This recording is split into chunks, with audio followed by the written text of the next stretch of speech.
এই এখানে তার 500 টাকার নোট পড়ে আছে। এই তো এই টাকাটা তোমাকে রাখতে দিলাম, তুমি ফেলে দিয়েছো?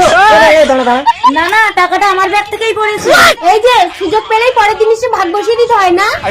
দাঁড়া দাঁড়া, তোমরা এই জাল 500 টাকার নোট নিয়ে কেউ ঝগড়া করো না। এটা জাল টাকা নাকি? তাহলে আমার না। ঠিক আছে দাঁড়া।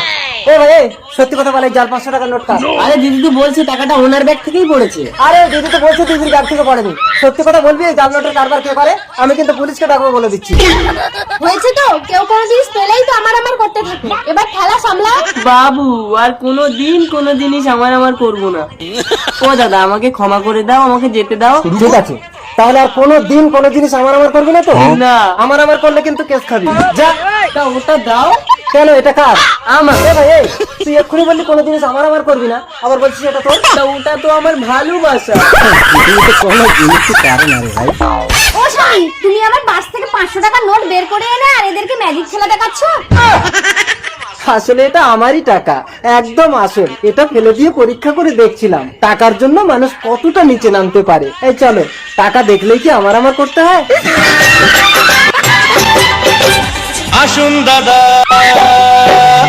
আসুন দিদি, আসুন আসুন।